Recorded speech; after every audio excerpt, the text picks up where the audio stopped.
बिस्मिल्लाहिर्रहमानिर्रहीम। अस्सलाम वालेकुम। मैं हूँ आपकी मेज़बान आसिफ। नाजरीन, कल तारिक रोड लिबर्टी चौक पे ख़वातीन का महंगाई को लेके ज़बरदस्त जो है प्रोटेस्ट नज़र आया। पीटीआई की ख़वातीन जो है हाथ में थाल लेके जो है वो महंगाई के ख़िलाफ़ जो है नारे और प्रोटेस्ट करती हुई नज़र आई। स्टूडियो से मैं ज्वाइन किया, इसी हवाले से आज हम प्रोग्राम में गुफ्तगू करेंगे। हमारे साथ मौजूद हैं पीटीआई से शुजात खान, खुशामदीद कहूँगी। हमारे साथ एमक्यूएम पाकिस्तान से मौजूद हैं एक्स एमएनए सलमान मुजाहिद बलोच साहब। मैं आप दोनों को खुशामदीद करेंगे मेरे प्रोग्राम में। खैरियत से आप सर? पीटीआई की ख़वातीन कर पुरजोर एहतजाज करते हुए नजर आई है महंगाई के खिलाफ, हाथ में थाल लेके।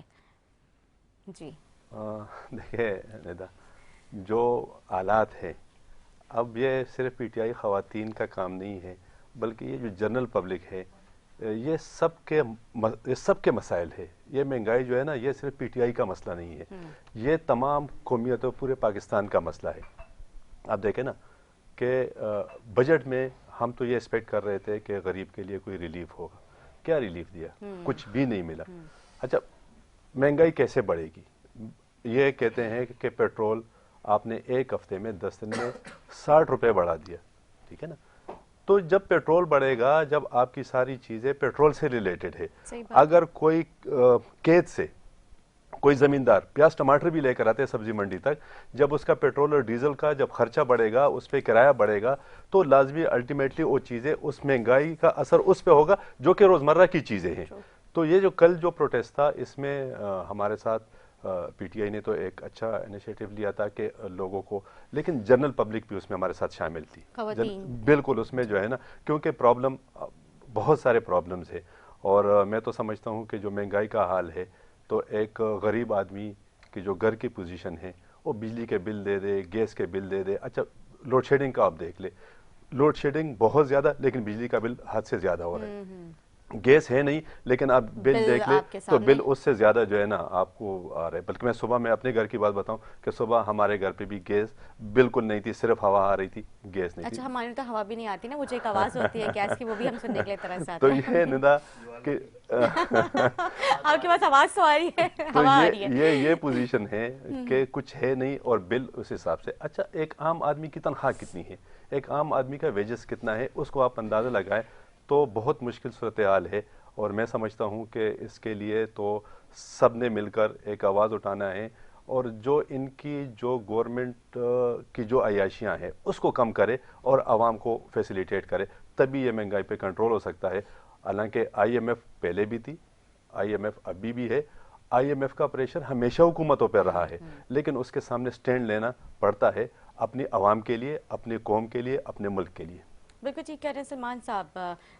सेम टॉपिक है, क्योंकि जाहिर सी बात है महंगाई को लेके पीटीआई की ख़वातीन, बल्कि अब तो आवाम भी जो है सड़कों पर निकलना शुरू हो गई है। आवाम की भी सोशल मीडिया पे आप दुहाई सुने किस तरह से लोग जो है परेशान हैं, अपने मैसेजेस सोशल मीडिया के ज़रिए जो है वो हुक्मरानों तक पहुँचा रहे हैं। और इसी तरह से जो है पीटीआई की ख़वातीन जो है कल वो हाथ में थाल उठाया और उन्होंने जो है एहतजाज किया, और वो ये कहती नज़र इसमें गज़ाला ज़ैफ़ी के अब आवाम क्या पत्ते खाए। आप क्या कहेंगे? औज़ुबिल्लाहिमिनश्शैतानिर्रजीम, बिस्मिल्लाहिर्रहमानिर्रहीम। बहुत शुक्रिया निदा, आपने अपने प्रेस्टिजियस शो में इनवाइट किया। I am grateful. हाँ देखें, बिल्कुल इससे कोई इनकार नहीं है कि महंगाई बिल्कुल बामे उरूज पे है, और मेरे ख्याल में तारीखी महंगाई हुई है। और ख़ासकर जो पिछले 2 हफ्तों में जो यकदम जो एक एस्टोनिशिंग हैरान कुन इजाफा हुआ 60 रुपये का विद इन 2 वीक्स, उसमें तो हर किसी की चीखें निकल गई ना। मतलब हर इंसान जो है वो परेशान होकर रह गया। इवन के जो थोड़ा बहुत अच्छा कमाता है वो भी परेशान होकर रह गया। जो मिडिल क्लास है वो तो ख़त्म ही हो गया है। गरीब तो बिल्कुल चक्की में पीस ही चुका है। तो महंगाई से तो किसी को इनकार नहीं है। इस हुकूमत को चाहिए था कि अगर आईएमएफ का लोन का इशू था उसको शेड्यूल भी करना था, और बकौल इनके कि जी पिछली हुकूमत या पिछले जो वज़ीर ख़जाना थे शौकत तरीन साहब, उन्होंने कोई आईएमएफ से ऐसी डील की थी या मायदा किया था कि जिसमें 4 रुपये बढ़ाने थे, तो ये भी 4 रुपये बढ़ाते, 5 रुपये बढ़ाते, चले महीने में नहीं बढ़ाते, 15 दिन में जो बढ़ाते। तो लेकिन इन्होंने एकदम से जो विद इन अ वीक और विद इन 10 डेज जो एकदम से 30 रुपये, फिर 30 रुपये बढ़ा दिए। उससे तो देखें, जब तलब और रसद बढ़ती है तो फिर वो महंगाई का तूफान आता है। तलब और रसद बढ़ेगी तो उसमें डीजल और पेट्रोल के भी तलब और रसद बढ़ेगी और प्राइसेस बढ़ेंगी, तो ये इम्पेक्ट तो आएगा पूरी सोसाइटी पे। और बिल्कुल आवाम बहुत परेशान है, आवाम के साथ साथ हम भी परेशान हैं। और ये जो बजट आया है परसों, और मैंने पहली दफ़ा देखा है कि वज़ीर ख़ज़ाना ख़ुद टीवी पे आके, बड़ी हैरान कुन बात है, टीवी पे आके जो है 4 घंटे पहले 8 बजे या 9 बजे रात को ऐलान करते हैं जी आज हम जो है वो प्राइसेस को बढ़ा रहे हैं, पेट्रोलियम की, डीज़ल की प्राइसेस को हम आज बढ़ा रहे हैं। तो ये एक बड़ा तशवीशनाक अमल है कि ये क्यों किया जा रहा है। पहले तो हम देखते थे एक टिकट चलता था कि जी ओगरा ने समरी भेजी और वज़ीर आज़म ने मंजूर की और जो है 4 रुपये, 5 रुपये, 6 रुपये इजाफा हो गया। 2 दफ़ा वज़ीर ख़ज़ाना आ गए, उन्होंने जो है मतलब ये उस किसी माफिया को फ़ायदा देने के लिए कर रहे हैं या उस पेट्रोलियम कार्टेल को फ़ायदा देने के लिए कर रहे हैं। उसके बाद आप सूरत हाल देखें ना, एकदम से रश बढ़ जाता है, गाड़ियाँ निकल आती हैं, लोग परेशान हो जाते हैं, पेट्रोल पंप पे रश हो जाते हैं, सड़कें जैम हो जाती हैं। अभी पिछले हफ्ते यही हुआ, बिल्कुल एक पैनिक हो गया पूरे मुल्क में। बहुत अहम किरदार है। अगर हम गुज़श्ता दिनों की बात करें, उसमें जो पेट्रोल की प्राइसेस जो बढ़ी, तो उसमें जो है जिस तरह से पेट्रोल पंप माफिया जो है इन्होंने जैसे ही इन्होंने देखा कि टीवी पे अब टिकर्स और जो है वो ब्रेकिंग आ चुकी है कि पेट्रोल के प्राइसेस जो है इंक्रीज कर दिए गए हैं, तो उन्होंने फौरी तौर पर पेट्रोल पंप बंद कर दिया है। आवाम कई घंटे जो है ना बाहर खड़ी रही कि अब हो सकता है अब खोल दे, लेकिन 12 बजे डॉट इन्होंने पंप्स खोले और वही जो महंगे दाम है उनके साथ उन्होंने नहीं देखें, अभी जो लास्ट वीक जो हुआ, लास्ट वीक तो ये हुआ कि इन्होंने जो है वो एकदम से एक तकरीब में मिफ्ता इस्माइल साहब ने वो बात कर दी, वो साउंड बाइट थी, वो बाहर आ गई तो पीपल वर वरी, लोग परेशान हो गए। इसके बाद इनकी वजाहत देना पड़ गई। मरियम औरंगजेब का जो है ट्वीट आ गया कि नहीं जी हमने कोई इसमें इजाफा नहीं किया महंगाई में। तो बहरहाल इस किस्म के इकदाम नहीं करने चाहिए। और कल जो बजट आया परसों, तो मैं समझता हूँ कि बजट भी बड़ा सख्त है और उसमें एज सच गरीब आवाम के लिए तो कोई रिलीफ नहीं है। ना ही इन्होंने जागीरदारों पे टैक्स लगाया, ना ही इन्होंने नवाबों पे टैक्स लगाया, ना ही सरदारों पे टैक्स लगाया, ना ही सरमायादारों पे टैक्स लगाया, ना ही इन्होंने ज़रे टैक्स लगाया, ना ही उमरा पे टैक्स लगाया, ना ही इलीट क्लास पे टैक्स लगाया। इन्हें चाहिए कि पिछले हफ्ते हमने देखा शहबाज शरीफ साहब लाहौर गए, एक हॉस्पिटल का वो कर रहे थे इनॉग्रेशन, उसमें वो बुला रहे हैं जी आप आ जाएं। कोई 1 अरब का ऐलान कर रहा है, कोई 2 अरब का ऐलान कर रहा है, कोई 3 अरब का ऐलान कर रहा है।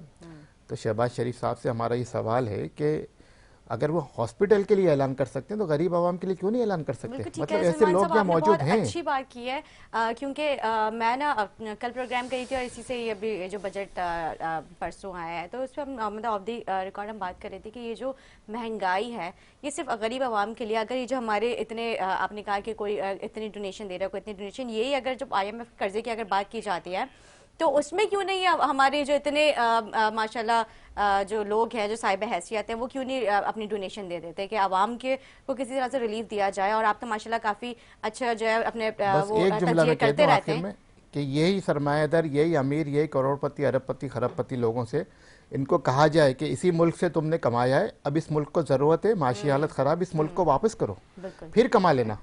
तो ये इस हुकूमत को चाहिए कि इस तरह से काम करे। बिल्कुल ठीक कह रहे हैं। ठीक है, हम गुफ्तगू जारी रखेंगे। मैं शुजा साहब से भी जो है जिस तरह से सलमान साहब ने कहा कि ये जो हमारे जो साहिब हैसियत अफराद है वो मतलब उनकी बारी है कि अब जो है मौका है कि आप आवाम का साथ दें, आप इस मुल्क का साथ दें, इस कर्ज़ों से जो है आवाम को निजात दिलवाएं। जल्द से जल्द हम इस प्रोग्राम में गुफ्तगू करेंगे। शॉर्ट ब्रेक लेते हैं, ब्रेक के बाद हाजिर होंगे, हमारे साथ रहें।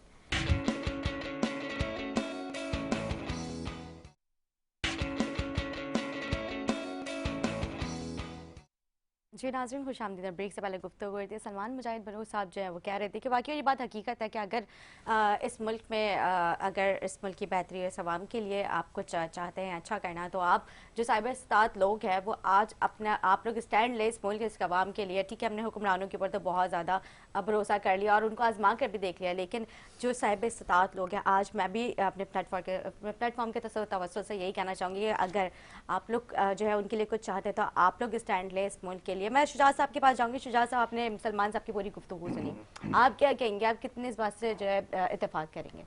देखिए, इन हमारे मुल्क ने हमें सब कुछ दिया है, नाम, पहचान, ओहदा, रुतबा, सब कुछ, स्टेटस सब इस मुल्क के लिए ना।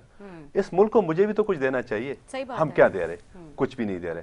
देखिए, जिस तरह मैंने आपसे पहले बात की कि पेट्रोल, अब आपकी जो हुकूमत है, जो हुकूमती नुमाइंदे है, जो मिनिस्टर है, जो ब्यूरोक्रेट्स है, उनको क्या पता कि पेट्रोल कितना महंगा है। उनको तो महीने का 500 लीटर 1000 लीटर पेट्रोल फ्री मिलता है, उनको कोई फर्क ही नहीं पड़ता। वो तो पंप पे जाते, टैंकी फुल कर देते, एक पर्ची दे देते, साइन कर देते और उनका काम चल जाता है। अब उनको पता चलता है जिनकी मतलब ये कहते हैं ना कि Pocket से 25,000 तनख्वाह एक गरीब आवाम की, एक गरीब आदमी की तनख्वाह अगर 25,000 है, हम इसे कहते हैं कि कैलकुलेट करें जिसके 2 बच्चे मियाँ बीवी हो और 25,000 में गुजारा करके दिखा दे, नहीं हो हम सकता। कहते हैं। लेकिन अब उनके वहां प्राइम मिनिस्टर हाउस में 9 करोड़ का तो स्विमिंग पूल बना रहे, ये 9 करोड़ रुपए आप सब्सिडी दे दे, आप आटा में सस्ता कर दे, आप सीमेंट, मैं आपको कल की बात बताऊं, कल सीमेंट की बोरी 300 रुपये महंगी हो गई है। अच्छा, एक मुस्तकिल काम है, जिस तरीके से हम रोजमर्रा खाना पीना होता है, इस तरह कंस्ट्रक्शन का काम भी रोजमर्रा का काम है। अगर सीमेंट की कीमत इस तरह और बढ़ती कितने है, लोग सरिया की, कंस्ट्रक्शन के काम से मुंसलिक हैं? अब ये देखें ना कितने लोगों किस की रोजी चीज और में, रोटी है? तो ये है कि बिल्कुल मैं सेकंड करता हूँ सलमान भाई की बात को कि इस जो हमारी जो ब्यूरोक्रेट्स है, जो हमारे सरमायादार तबका है, जो हमारे सियासतदान है, जो हमारे मिनिस्टर और एमपीएज एमएनएज है, ये मुल्क को दे दे। अगर ये अपनी एक एक तनख्वाह भी, एक तनख्वाह, एक महीने की तनख्वाह दे, तो आपका IMF का कर्जा खत्म हो सकता है। फैसल सब्सवारी साहब जो है उन्होंने भी जो अपना ट्वीट किया उसमें कहा कि हमारी हुकूमतदारों को चाहिए कि वो भी अपना इसमें किरदार अदा करें और जो है मैं उनसे 40% कुछ उन्होंने मेरे ख्याल से कटौती something, जो है पेट्रोल में उसमें कम किया है कि आप जो है अपना ये कम करें, क्योंकि वाकई ये भी एक बर्डन था। और जो है सलमान साहब, क्योंकि आप ज़ाहिर तज़किया करते रहते हैं, आपका यूट्यूब चैनल भी है, तो जिस तरह से अभी शुजात साहब ने कहा कि अपना प्रोटोकॉल कम करें, आज शुजात साहब को नजर आ रहा है, क्योंकि जब ये हुकूमत में तो इनको नजर नहीं आ रहा था कि ये प्रोटोकॉल, जिस तरह खान साहब ने आने से पहले कहा था कि मैं PM हाउस यूज़ नहीं करूंगा, मैं कोई हेलीकॉप्टर और मतलब लग्जरी कार्स जो थी प्रोटोकॉल में उनके, तो वो सारी चीज़ें आज क्यों PTI को याद आ रही है, उस वक्त क्यों नहीं थी ये सारी चीज़ें? मेरे ख्याल में निदा मुल्क की बेहतरी के लिए और आवाम को इस मुश्किल से निकालने के लिए वी शुड मूव फॉरवर्ड। सही। अगर हम माजी में जीते रहेंगे तो हम ना हाल में जी पाएंगे ना मुस्तकबिल को ठीक कर पाएंगे। एक ये बड़ा अच्छा स्लोगन बन गया है पॉलिटिकल पार्टीज़ का कि जी पिछली हुकूमत ये कर गई। ठीक है, पिछली हुकूमत ये कर गई, अब आप क्या कर रहे हैं? आपको लाए इसलिए हैं कि आप आवाम के लिए बेहतरी करें। ठीक है, जो वादे वईद किए गए थे वो पूरे नहीं किए गए खान साहब की तरफ से या उनकी हुकूमत की तरफ से, लेकिन हर हुकूमत की अपनी मजबूरियाँ होती हैं। सही बात है। और हम ये समझते हैं कि आवाम को कैसे निकाला जाए। शुजात भाई ने कहा पेट्रोल को कम करें, बिल्कुल करना चाहिए। 40% कट लगा है, सरकारी एक्सपेंसेस में कट लगना चाहिए। सरकारी जो मुलाजमीन है जो ग्रेड 17 से ऊपर के, मैं ग्रेड 1 से 16 तक की बात नहीं कर रहा, वो तो बेचारे वैसे ही टैक्सेबल है, उतना टैक्स कट जाता है कि वो शायद अपना महीने के आखिर आते आते उधार पे आ जाते हैं। तो ग्रेड 17 से जो अबव में 22 तक, उनकी आप सैलरी में भी डिडक्शन करें, उनके आप पेट्रोलियम जो कोटा है उसमें भी डिडक्शन करें, उनके जो अलाउंसेज हैं, जो उनके ये जो चाय पानी के अखराजात हैं सब बंद कर दें आप, उनकी यूटिलिटी बिल्स आप बंद कर दें। अब देखें के इलेक्ट्रिक ने 2 दिन पहले नेपरा ने उसको फिर 7 रुपये बढ़ाने की इजाज़त दे दी कि 3 क्वार्टर के 7 रुपये बढ़ा दें आप। तो ये जुल्म नहीं है। पहले यहाँ पे unannounced non schedule load shedding जारी हो सारी है कराची में, 16 घंटे की लोड शेडिंग हो गई है, जब दिल चाहता है बंद कर देते। पानी का मसला हमारे यहाँ खड़ा है, गैस हमारे यहाँ नहीं आ रही, पूरे कराची में ये हाल हो गया है। इसी तरह पूरे मुल्क का बुरा हाल है। तो हम समझते हैं कि अब इस हुकूमत को ऐसे कंक्रीट स्टेप्स लेने चाहिए। जैसे मैंने अपने वीलॉग में भी कहा था कि 20 मई को नवाज शरीफ ने, शहबाज शरीफ ने ये फैसला कर लिया था कि जी हम हुकूमत छोड़ रहे हैं और निगरान हुकूमत को देते हैं, और वो आने वाली हुकूमत पेट्रोलियम प्राइसेस भी बढ़ाए और बजट भी दे। सही। लेकिन कोटेड और अनकोटेड इस्टेब्लिशमेंट ने उनसे रब्ता किया और उनको कहा कि जी ये आप थोड़ा वेट कर जाएं, और IMF का जो डील है इसको आप रीशेड्यूल कर लें और बजट दे दें, उसके बाद फिर आपकी मर्जी। तो उसमें फिर उन्होंने फिर ये कहा कि फिर आप हमें फ्री हैंड दें। फ्री हैंड यही था कि फिर आप हमें करने दें। फिर वो गए IMF के पास, लोन भी उन्होंने रीशेड्यूल किया, पेट्रोलियम प्राइसेस भी बढ़ाई। लेकिन इतनी जल्दी अगर कोई हुकूमत IMF की गुलामी में चली जाए और फिर ये कहे कि जी खान साहब ने जो है IMF की गुलामी कबूल कर ली, उन्होंने तो चले कर ली, आपने तो ताबेदारी में तमाम हदें पार कर दी। हमें भी तशवीश है, एज ए MQM ने भी इस पर तशवीश का इजहार किया है और कहा है कि भाई आप फौरी तौर पे पेट्रोलियम प्राइसेस को अगर ख़त्म नहीं कर सकते तो कम तो करें, या इसको क्वार्टरली बढ़ाएं आप, या इसको आप फोर्टनाइटली बढ़ाएं, 15 दिन में बढ़ाएं और इसको आगे लेके चलें। लेकिन लाजमी बात है, आवाम का ये हक है, आवाम को रिलीफ मिलना चाहिए, हर हाल में मिलना चाहिए, और जो भी इकदाम करने पड़े, लेकिन वो इकदाम फिगर्स का, लफ्ज़ों का गोरख धंधा ना हो। वो कॉस्मेटिक इकदाम ना हो, वो कंक्रीट एक्शन हो जो नज़र आने चाहिए। और वज़ीर ख़जाना साहब का तो मैं क्या बताऊं कि वो उनकी अपनी यहाँ पे जो फैक्ट्री है कैंडीज़ की, टॉफ़ियाँ, अब ऐसे शख्स को आपने मईशत की गाड़ी की ड्राइविंग का वो हैंडल दे दिया, जिसके बारे में शुरू में ही इसाक डार जो उनके राइट हैंड नवाज शरीफ के, लंदन में वज़ीर ख़जाना भी रहे, शायद उनसे बेहतर मईशत नून लीग में कोई नहीं जानता, उन्होंने अपने कॉलम में लिखा कि Miftah Ismail is not suitable for the finance ministry. वो उसको इकोनॉमी का नहीं पता। जब वो उन पे डिस्ट्रस्ट कर रहे हैं तो आपने उनको क्यों बिठाया हुआ है? बिल्कुल। रात में उनकी बात सुन रहा था, उन्होंने तकरीर में कहा कि भाई अगर वो उन्होंने कहा कि अगर भाई एक रोटी है, 4 भाई हैं तो 4 टुकड़े कर लें। अच्छा, ये तो वही बात मतलब होगी ना, वो जो पीटीआई के गुर्बत का भी मजाक उड़ा रहे हैं। उन्होंने स्टेटमेंट दिया था, अच्छा नाम है मेज़ान में नहीं आ रहा उनका नाम, तो उन्होंने कहा था कि अगर आप 2 रोटियां खाते हो तो आप जो है आधी रोटी आ जाए, मतलब इस तरह की भी उन्होंने शौकत यूसुफज़ई ने कहा था मेरे ख्याल से कुछ फिर रात इन्होंने एक और बात कह दी, उसके ऊपर काफी मीम्स बने थे, काफी जो है मीम्स का सिलसिला बंद हो। ये देखें, मीम्स का सिलसिला बंद होना चाहिए। मीम्स ने जो है आमिर लियाकत की जान ले ली, बहुत बड़ा नुकसान हुआ है, बहुत बड़ा नुकसान हुआ है। ये सिलसिला बंद होना चाहिए इस तरह। और मुझे लगता है कि ऐसे लोगों के ऊपर ना फौरन पे पाबंदी भी लगानी चाहिए जो ये साइट्स यूज सोशल मीडिया को पॉजिटिवली यूज करने के लिए बनाया गया था, लेकिन लोगों ने यहाँ पे इतना नेगेटिव, और उसका सेहरा भी मैं समझता हूँ कि हमारी पिछली हुक्मरान जमात को ही जाता है, जो आज ये माशरे में इतना हो गया है। अब देखिए हर चीज़ पलट के आती है, अब वही सोशल मीडिया उनके खिलाफ काम कर रहा है जो अब दूसरे मुखालफिन के खिलाफ काम कर रहे थे। बहरहाल हमें मूव फॉरवर्ड, पॉलिटिकल डिफरेंसेस अपनी जगह, लेकिन आवाम की बेहतरी के लिए सोचना चाहिए, आवाम की भलाई के लिए सोचना चाहिए। और मैं तो थोड़ा खान साहब को भी क्रेडिट दूंगा कि खान साहब ने अपने कदम रोक लिए हैं, पॉलिटिकल मैच्योरिटी का मुजाहिरा कर रहे हैं, और अभी अपने लॉन्ग मार्च के फैसले को सुप्रीम कोर्ट के फैसले से नथी कर दिया है। देखिए खान साहब को भी ये मशवरा है कि आप पॉलिटिकली लड़ें, आप कॉन्स्टिट्यूशनली लड़ें, आप पार्लियामेंट में जाएं, कौमी असम्बली में जाएं, भरपूर अपोजिशन का किरदार अदा करें। जब आप बाहर बैठ के कहते हैं कि आपकी हुकूमत 1 वोट की है, 2 वोट की है, तो आप जाएं, आप अपने मेंबर्स को जमा करें, आप अपनी लॉबिंग करें, जिस तरह से वो नो कॉन्फिडेंस मोशन लाए, आप भी ले आए, फारिग करें इनको। लेकिन सड़कों पे आके लॉन्ग मार्च करके अपनी इमलाक का नुकसान करके, मैं समझता हूँ कि पीटीआई में ये सेंस प्रीवेल करता है, और ऐसे लोग मौजूद हैं अभी पॉलिटिकली, लाइक शाह महमूद कुरैशी, असद, इस तरह के 2-3 लोग मौजूद हैं जिन्होंने खान साहब को शायद अच्छा मशवरा दिया और खान साहब ने उनका मशवरा माना है। खान साहब को हम बुरा नहीं समझते, लेकिन जो मुशीर होते हैं ना, वो हमेशा जो है ना वो, और वो मुशीर भी वो जो स्ट्रगल में साथ नहीं होते, लेकिन जब हेम ऑफ द अफेयर्स हुकूमत में जब आते हैं ना, तो फिर ऐसे मुशीर आ जाते हैं पैराशूटर, जो खान साहब को जो सब हरा हरा दिखाते हैं हुक्मरान को कि सर हरा है हरा है। कहाँ के शहजाद अकबर, कहाँ के जुल्फी बुखारी, कहाँ के 1-2 लोग और। तो खान साहब को माशाल्लाह तजर्बा से सीखना चाहिए, हमारा मशवरा है। हम आज भी खान साहब की इज्जत करते हैं, कदर करते हैं, ऐसी बात नहीं है, अच्छे इंसान है। ठीक है जी। सलमान साहब, अब हमारे पास जाहिर सी बात है मुख्तलिफ जमातों के लोग आते रहते हैं, गेस्ट आते रहते हैं, तो वो क्या पीपल्स पार्टी और दीगर जमातों के, तो मैंने उनसे कहा कि ये जो महंगाई है ये कब काबू में आएगी, कब आवाम को जो है रिलीफ मिलेगा, तो वो कहते हैं कि 6 से 7 महीने और। तो आपको लगता है 6 से 7 महीने में ये महंगाई कंट्रोल कर सकती है हमारी गवर्नमेंट? देखिए निदा, इसको अगर आप ये कहना कि महंगाई का जीन बोतल में कब काबू में आएगा, कभी अभी नहीं तो बेकाबू हुआ है, कभी नहीं आएगा। हमने जब से होश संभाला हम यही देखते आ रहे हैं। ज़ियाउल-हक के दौर हमें याद है, पेट्रोल 4 रुपये लीटर मिलता था शुहद भाई, जोनेजो के दौर में 7 रुपये हुआ, नवाज शरीफ बेनज़ीर का दौर आया 14 रुपये हुआ, नवाज शरीफ का दौर आया 21 रुपये हुआ, क्योंकि हम खुद डलवाते रहे ना, हमें याद है। अचानक से शूटअप किया, मुशर्रफ के दौर में आके आप जो है इसको आप 60 रुपये पे ले आए, या 70 रुपये पे ले आए, या 54 रुपये पे ले आए, ये तो हमने कभी नहीं देखा। अच्छा, मैंने सुना है कि 300 से ऊपर, मतलब 300 प्लस जाएगा ये पेट्रोल। असल में जो आपने देखें, आपने ओगरा को IMF की गुलामी में दे दिया, आपने नेपरा को IMF की गुलामी में दे दिया, आपने पेट्रोलियम डिवीजन को IMF की गुलामी, फाइनेंस डिवीजन तो पहले उनके पास था। अब बिजली के रेट भी वो तय करते हैं, पेट्रोलियम की प्राइसेस भी वो तय करते हैं, कमोडिटीज़ की प्राइसेस भी वो तय करते हैं, तो फिर आपके हाथ में रहा क्या?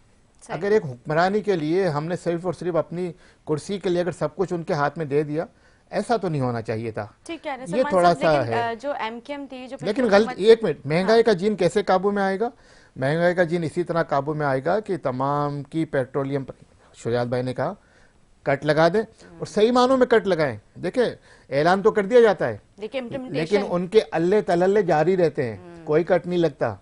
बल्कि मैं ये भी बताऊं कि जाली बिल बनते हैं पेट्रोल के और डीजल के, लाखों करोड़ों रुपए के, जो गाड़ियां खड़ी हैं, जो गाड़ियां इस्तेमाल में नहीं है, जो गाड़ियां स्क्रैप है, उनके भी बिल बनते हैं। ये करप्शन का हाल है, तो आप महंगाई को कैसे काबू करेंगे? सही। कैसे आप जो है इस मामले को रोकेंगे? तो बहुत एक, मैं तो समझता हूं इनकलाब की जरूरत है, एक इनकलाब आना चाहिए।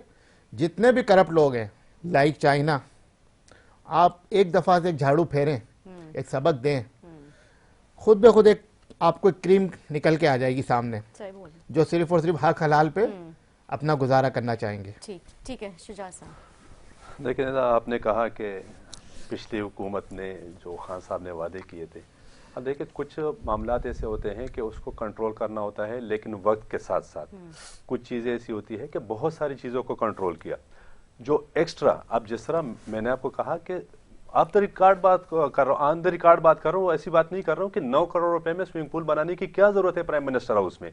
प्राइम मिनिस्टर हाउस तो आपकी ड्यूटी आवर्स के लिए है वहां पे, जब तक आज आप प्राइम मिनिस्टर है, कल कोई और होगा, परसों कोई और होगा, तो वहां जरूरत की चीजें आप बनाएं। सही बात है। अयाशी की और लेजरी वहां नहीं बनाए, तो वहां ये चीजें वहां दे देते। जहां तक ये महंगाई के जो मामलात है, अब देखिए ना, मुफ्ती इस्माइली इलेक्शन हार गया था, आपकी कराची से इलेक्शन हार गया था, बल्दिया से इलेक्शन हार गया, उसको आपने मिनिस्टर बना दिया। आज वो क्या कहता है, आज शौकत तरीन से रिक्वेस्ट करता है कि आप आए हो हमारी मदद करें। अच्छा, क्यों कह रहे हैं? इसलिए कि उसको कुछ भी नहीं पता।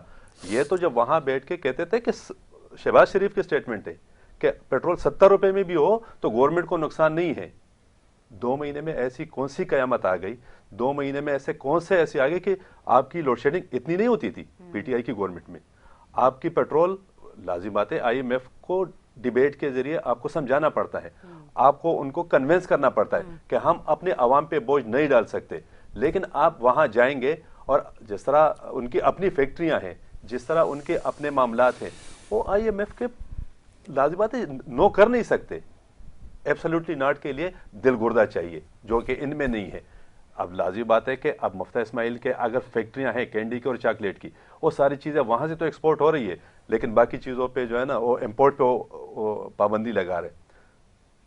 इससे पहले 2 महीने पहले तक लोड शेडिंग की ये पोजीशन नहीं थी, इससे पहले पेट्रोल का ये मसला नहीं था। 3.5 पौने 4 साल में 52 रुपये हमने बढ़ाया हमारी गवर्नमेंट ने। जिस तरह सलमान ने कहा कि ये ज़ियाउल हक के दौर से पेट्रोल बढ़ता रहा है, लेकिन अब IMF को भी आपने संभालना होता है, आपको अपने डिबेट के जरिए, अपनी बात के जरिए उनको मनवाना पड़ता है कि नहीं, हम आपके हर बात को यस नहीं करेंगे, हम अपने अवाम को भी देखेंगे, हम अपने अवाम को परेशान नहीं करेंगे, हम अपने अवाम को उस चक्की में, महंगाई की चक्की में पिसने नहीं देंगे। आप अपने, अच्छा, जब आपके अपने अखराजात ज्यादा हो तो आप उनसे ही अपने अखराजात के लिए, अपनी अयाशियों के लिए जब कर्जा लेंगे, आप नहीं रह सकते, आप लग्जरी लाइफ के बगैर नहीं रह सकते। तो मतलब आपके कहने का मकसद ये है कि ये जो कर्जा लिया गया ये मुल्क के मफाद के लिए नहीं था, ये अपनी लग्जरीज के लिए उन्होंने ये लोन लिया था। मैं आपसे यही कह रहा हूँ ना, आप गरीब को क्या फैसिलिटी, आप कहाँ, कौन सी दवाई आपकी सस्ती हो रही है, कौन से आपकी बिजली सस्ती हो रही है, गैस सस्ती हो रही है, पेट्रोल, ये आवाम जनरल पब्लिक को जो है ना ये रिलीफ मिलेगा। खान साहब ने लोन्स लिए थे, देखिए लोन कैसे लिए थे, लोन कैसे लिए थे आपने, लोन आपने उसको सूद दिया था। आपने देखे, अगर आप इस्लाम जो मेट्रो है पंजाब में, अगर आप चलाते हैं तो भी आपको कर्जा देना पड़ता है, अगर आप उसको बंद करते हैं तो भी आपको कर्जा देना, उसको सूद देना पड़ता है। तो ये तो हमारे मंसूबे नहीं थे ना।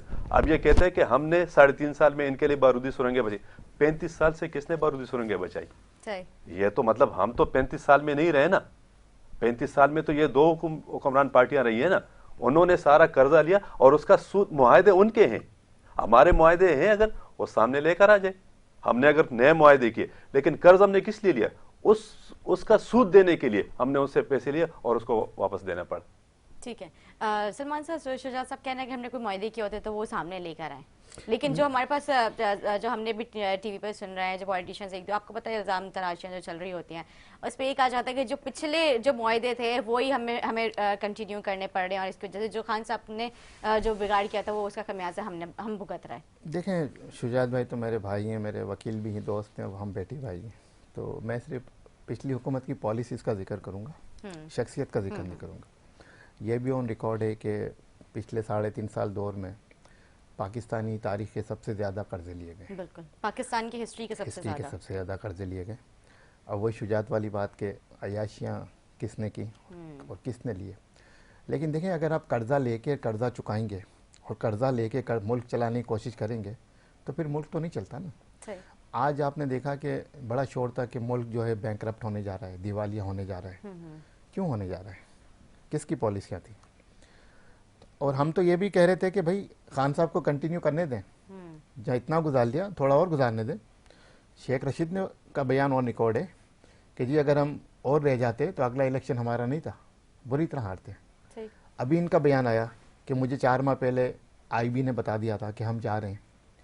तो फिर वो साजिशी थ्योरी, वो मरासला, वो ये खान बातें साहब को पहले से बता दिया गया था कि हम शेख रशीद ये कह रहा है। ठीक है। वो वजीर दाखिला था ना, आईबी तो उसको रिपोर्ट करती है, आईबी 2 को रिपोर्ट करती है, एक वजीर दाखिला को, एक प्राइम मिनिस्टर को, उसके अंडर में डायरेक्ट होती है।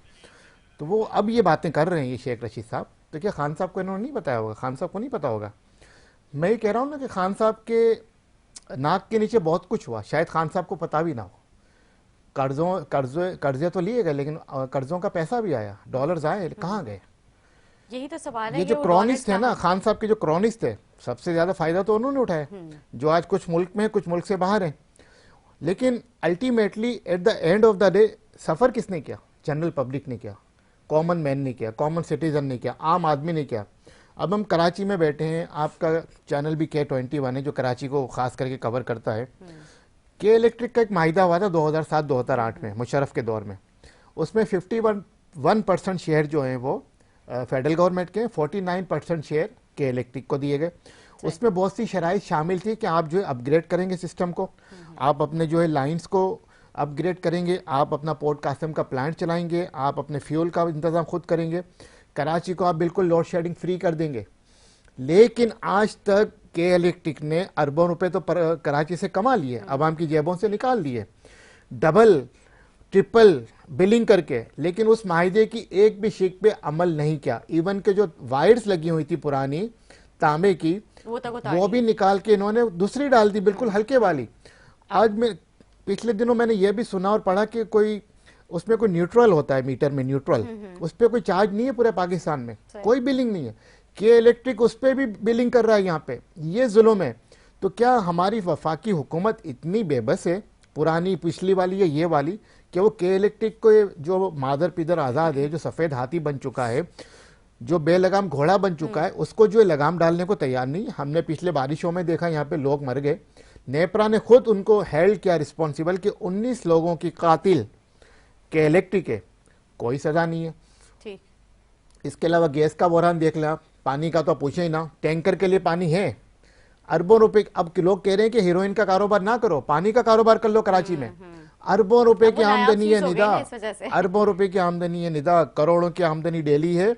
और ये पैसा किसके जेब में जा रहा है? हर जगह माफिया। अब कहाँ कहाँ पे लड़ेंगे? बिल्कुल ठीक है, किससे लड़ेगी? बिल्कुल सही कह रहे हैं कि ये जो माफिया और इसी तरह से के इलेक्ट्रिक जो है वो भी अभी जो बजट में जो नए टैक्सेस लगाए गए हैं उसमें जो सुनने में आ रहा है कि जो कमर्शियल हैं, जो उनकी जो बिलिंग है, जब उनका बिल आएगा, अगर जो 50,000 से ज्यादा जिनका बिल है तो उनके ऊपर 10,000 तक का टैक्स लग सकता है, और जिससे कम है तो उनके ऊपर 5,000। मतलब आवाम क्या करे?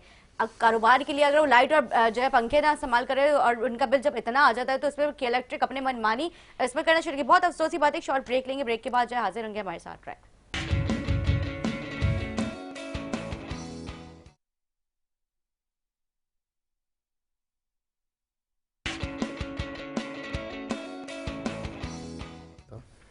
जी नाज़रीन, खुश आमदीद। ब्रेक से पहले जो है सलमान साहब से गुफ्तगू हो रही थी। शुजात साहब, जिस तरह से अभी जो मामला चल रहे हैं, बल्दियाती इलेक्शन की भी तैयारियां उरूज पर हैं, पीटीआई की किस तरह की तैयारियां हैं? देखिए, बल्दियात तो बुनियादी एक इकाई है आवाम के पास जाने का, और ये जो सिस्टम है इसमें यकीनन पार्टी से हट के इसमें जो आपकी पर्सनल शख्सियत होती है, जो आपकी बरादरी होती है, लेकिन पार्टी का भी इसमें बड़ा असर रसूख होता है, पार्टी का बड़ा किरदार होता है। अब देखें ना, हम तो ये कहते हैं कि जिस तरीके से पूरे पाकिस्तान के अवाम, और ख़ुसूसन मैं कराची की बात करूँगा, कि हमने जितने भी अब रिसेंटली जब हुकूमत जो ख़त्म की गई है रिजम चेंज के बाद, तो आपने 2 प्रोग्राम आपने देखे कि जो मिलेनियम के थे, तो उसमें आपने देखा होगा कि जनरल पब्लिक निकल आई है वहाँ पे। तो मुझे ये यकीन है कि बल्दियाती इलेक्शन में इस दफ़ा हम सलमान मुजाहिद बलोच के साथ माजरत के साथ कि इंशाल्लाह मेयर हमारा होगा। अच्छा। और इंशाल्लाह इस दफ़ा जो बल्दियाती सेटअप होगा वो इंशाल्लाह उसमें पीटीआई भरपूर कामयाबी हासिल करेगी। इसलिए देखिए मैं आपको बताऊं कि जो बात हो रही थी महंगाई की, हमारी हुकूमत 2018 में आई, 2019 में कोविड शुरू हो गया, तो किस मुश्किल से देखिए पूरी दुनिया की इकॉनमी बैठ गई थी, बहुत सारे मुल्क दिवालिया की तरफ चले गए, लेकिन इस सिस्टम को बड़ी अच्छी तरीके से टैकल किया। हाँ होता है, हर गवर्नमेंट में मतलब मुशीर भी होते हैं और आपको गलत मशवरा भी दे सकते हैं, लेकिन जो आपका सरबरा होता है, जो आपकी लीडरशिप होती है, आपको उस पर ट्रस्ट करना होता है। और मैं समझता हूँ कि अभी भी अगर आप चैनल पे देखें या आप सर्वे देख ले तो यही बात कही जा रही है कि बड़े अच्छी तरीके से कोविड को टैकल किया। और महंगाई तो यकीनन उस वक्त आपके कारोबार नहीं है, आपकी जो मार्केटें बंद हो रही थी, आपकी इकॉनमी बंद हो गई थी, आपकी जो सरमाया बाहर से आ रहा था वो पूरी दुनिया में ब्लॉक हो गया था, घरों से लोग नहीं निकल रहे थे। जब आपकी फैक्ट्रियां, आपके होटल, आपके कारोबार बंद होंगे तो आपकी आमदनी कहाँ से होगी? तो अल्टीमेटली वो वहाँ भी हुआ, लेकिन अच्छी तरीके से टैकल किया। और ये पूरे पाकिस्तान में आपने देखा कि पार्टी की जो मकबूलियत है उसमें इजाफा हुआ है। देखिए मैं आपको एक और बिल्कुल हकीकत एक बात आपको बताऊं कि महंगाई की वजह से लोग हो सकते हैं कि हमसे नाराज़ भी हो, और इसका रिजल्ट आपने देखा होगा कि केपीके में जब फर्स्ट फेज़ हुआ बल्दियाती तो उसमें हमें इतनी खातिर खा कामयाबी हासिल नहीं हुई कि जो हम एक्सपेक्ट कर रहे थे। लेकिन अब सेकंड फेज़ में देख ले कि हमने हज़ारा से, जो मुस्लिम लीग नून का गढ़ है, वहाँ से हम तहसील तक हम जीते हैं, वहाँ 3 तहसील हम जीते हैं। फजलुर रहमान का जो दीर का जो एरिया है वहाँ से हम अपनी तहसील की सीटें निकाल चुके हैं। तो इस तरीके से इंशाल्लाह कराची में भी जब बल्दियाती इलेक्शन होंगे तो मुझे यकीन है कि इंशाल्लाह तहरीक इंसाफ भरपूर उसमें कामयाबी हासिल करेगी। और ये मैं आपको ये बता दूं कि इंशाल्लाह मेयर हमारा होगा। लेकिन अगर अभी जो मैं मौजूदा सूरत हाल देख रही हूँ उसमें जो मुझे नज़र आ रहा है कि पीपल्स पार्टी जो है वो जो मेयर कराची की नशस्त है उस पर अपनी निगाहें जमाए बैठी है। तो एक जानिब मुझे एमकेएम का भी जो है कहा जा रहा है कि एमकेएम जो है अपनी फुल तैयारी के साथ जो है इस बार बल्दियाती इलेक्शन में पार्ट ले रही है और मैदान में उतरी, मतलब मुकाबला काफ़ी मुझे सख्त नज़र आ रहा है। तो सलमान साहब आप क्या समझते हैं कि मेयर जो है क्या पीटीआई का होगा या फिर पीपल्स पार्टी का या एमकेएम का? देखें, as far as mayor is concern, अगर मेरा भाई शुजात मेयर होगा तो मेरी दुआ है कि वो बन जाए। अच्छा। अगर शुजात बनता है तो लेकिन बल्दियाती इलेक्शन के हवाले से अर्ज़ है कि सिर्फ पीपल्स पार्टी नहीं, PTI, Jamaat Islami, PSP, peoples party समेत ऐसी जमातों की नज़रें हैं कि कराची की मेयरशिप हमारे पास आ जाए। लेकिन अगर आप रिकॉर्ड उठा के देखें, जब से एमक्यूएम का क़याम वजूद में आया है 1987 से, जब जब बल्दियाती इलेक्शन हुआ एमक्यूएम ने हिस्सा लिया है, तो कराची और हैदराबाद के दोनों मेयर एमक्यूएम को ही मिले, आवाम की ताकत के, आवाम की वोट से। हाँ, जब एमक्यूएम ने बल्दियाती इलेक्शन का बायकॉट किया तो वो जमात इस्लामी को चला गया। लेकिन हालिया दिनों में जो एक एक्सरसाइज चल रहा है बल्दियाती इलेक्शन का, उसमें यह है कि एमक्यूएम ने अपनी 51 तरामीम जो लोकल गवर्नमेंट एक्ट है 2013 का, सिंध गवर्नमेंट का, उसमें अमेंडमेंट जो है वो सजेस्ट किए हैं गवर्नमेंट ऑफ सिंध को अंडर आर्टिकल 140 से आईन पाकिस्तान। ठीक। उसके बाद जो सुप्रीम कोर्ट का फैसला है एमक्यूएम की पिटीशन पे, जिसमें उन्होंने जो है कहा है हुकूमत सिंध को कि ऐसी लेजिस्लेशन की जाए जो आर्टिकल 140 के अंडर में आती हो, जो मालियाती तौर पे, इंतज़ामी तौर पे मेयर को पावरफुल बनाए, उनको जो है वो इख्तियारात दे, जो कि 2001 का जो हमारा लोकल गवर्नमेंट का एक था उसमें था। तो इसलिए हमने सिंध गवर्नमेंट से कहा है कि अभी हमें आपकी वजारतें भी नहीं चाहिए। अच्छा। अभी हम आपसे कोई मराद भी नहीं लेना चाहते। आप जो है हमारा जो बल्दियाती कवानीन का जो तरामीम है उसको शामिल कीजिए और उसको काबीना से मंजूर करा के उस पर असम्बली से लेजिस्लेशन करवाइए और उस निज़ाम को ताकतवर बनाइए जो आवाम को ताकतवर करे। तो एमक्यूएम अभी इस पर बात कर रही है। फिर एक चीज़ इसमें यह भी हुई है कि तमाम सियासी जमातों ने मासिवा एक दो के कंसेंसस के साथ ये एक मामला क्या है कि फ़िलहाल बल्दियाती इलेक्शन को 3-4 माह के लिए मुलतवी किया जाए ताकि कानून साजी का अमल मुकम्मल हो जाए। तो उसमें हाई कोर्ट में मामला चल रहा है, पिटीशन भी हाई कोर्ट में, सिंध गवर्नमेंट उसमें अपना जवाब भी दाखिल कर चुकी है हाई कोर्ट में कि इसको फिलहाल जो है हाई कोर्ट इसको मुलतवी करे और 3 माह के बाद इसको करा ले, ताकि हम इसमें कानून साजी कर लें। ठीक है जी। वो जो जिस तरह से एमक्यूएम ने भी स्टेप लिया था, वो जो पिटीशन फाइल की थी, वो उसमें तो उसमें सिंध गवर्नमेंट भी शामिल है, सिंध में दीगर जो असेंबली में जमात हैं वो भी शामिल है, आउट ऑफ असेंबली भी शामिल है। अब मसला मेयरशिप का नहीं है, मसला इख्तियारात का है। अगर आप पिछला मेयर जो गुजरा वसीम अख्तर चिल्लाते रह गए पावर्स नहीं है तो हम क्या करेंगे, सही बात है। बा इख्तियार मेयर होगा तो बहुत कुछ कर लेगा, फिर किसी चीज़ की ज़रूरत नहीं होती। तो ये भी इसमें सिलसिला चल रहा है। और लेकिन कराची में भी अभी बल्दियाती इलेक्शन का जो कागजात नामजदगी का जो जमा कराने का टाइम 15 जून तक बढ़ गया है। अंदरूनी सिंध तो तकरीबन 900 से ज़्यादा उम्मीदवार बिला मुकाबला मुंतखब हो चुके हैं। वहाँ मेरे ख्याल में 26 जून को शायद इलेक्शन ही है, 24 जून को है। इस तरह कराची में जुलाई में होने जा रहा है। अब उसमें जो इम्पोर्टेंट एक जो सुनवाई ये जो हियरिंग है हाई कोर्ट में 20 जून को है इस एमक्यूएम की पिटीशन पे। तो लेट्स सी क्या होता है बिल के हवाले से जो इख्तियारात हैं उसके हवाले से, बल्दियात के हवाले से, ठीक है, डिलिमिटेशन के हवाले, क्योंकि हल्का बंदियां भी कुछ ऐसी की गई है जो सिंध गवर्नमेंट को या पीपल्स पार्टी को फेवर करती हैं, वो ना पीटीआई को फेवर करती हैं, ना वो एमक्यूएम को फेवर करती हैं, किसी और जमात को फेवर करती हैं। तो हम उस पर भी गए कि जी पूरा हल्का बंदियाँ तो कम से कम ठीक की जाएँ, और बाकी सियासी मामला अपनी जगह। और मैं एक बात और बताऊं कि पिछला जो माहिदा हुआ है हमारा पीटीआई के साथ, अब एमक्यूएम ने जितने भी माहिदे किए मुख्तलिफ गवर्नमेंट के साथ, हुकूमतों के साथ, उसने सबसे ज़्यादा निकात पे जो अमल हुआ वो पीटीआई के साथ हुआ। सही, इसमें दो राय नहीं है, मेरी लीडरशिप भी कह चुकी है। सबसे बड़ा मुतालबा उसमें था हमारा नई मरदमशुमारी का, कि हमें सही गिना जाए। यही पीटीआई का भी मुतालबा था। असद उमर साहब भी उसमें लगे हुए थे, वो लगे हुए हैं, और वो मंजूर भी हुआ। उसको काबीना ने मंजूर कर लिया, उसको सीईसी ने मंजूर कर लिया, और वो अब उसमें शुरुआत होने वाली है। तो अभी एमक्यूएम यही कह रही है कि नई मरदमशुमारी जो कि ऑलरेडी इन प्रोसेस है, उसका फंड भी रखा जा चुका है, उसकी मंजूरी भी हो चुकी है, मिनट्स भी बन चुके हैं, तो नई मरदमशुमारी करा ली जाए, उसके बाद आप इलेक्शन करा लें। कब तक ये मेरे ख्याल में अगर जुलाई में इसको शुरू हो जाना है, जुलाई में से शुरू होकर ये प्रोसेस दिसंबर में ख़त्म हो जाएगा, और जनवरी में जो है आप डेटा दे देंगे इलेक्शन कमीशन को हल्का बंदियों के लिए। तो हम तो ये कह रहे हैं कि उसके बाद आप इलेक्शन करा लें, हमें कोई एतराज़ नहीं है। लेकिन जो बुनियादी मुतालबा है एमक्यूएम का कि कराची की आबादी को सही गिना जाए, और ये मरदमशुमारी बड़ी इजी है, ये सैटेलाइट से होगी। ये इसमें ये नहीं कि आपने घर घर जाना है, सैटेलाइट से होगी, 1 हफ्ते में हो सकती है, 15 दिन। जैसे खालिद मकबूल भाई ने कहा था अगर आपको इस्लाहत करनी है तो 1 हफ्ते में हो जाएंगी, उसके लिए 6 महीने की ज़रूरत तो नहीं है, और वो हो गई जो होनी थी। तो इस तरह से मरदमशुमारी हो जाए। तो मेरा आपके प्रोग्राम के तवज्जो से भी यही मुतालबा है कि मरदमशुमारी को फिलफोर कराया जाए, और उसके इलेक्शन कमीशन भी थोड़ा सा इंतज़ार कर ले। इलेक्शन कमीशन कह रहा है ना कि अक्टूबर तक हम तैयार हैं इलेक्शन कराने के लिए, 2 महीने और रुक जाएं।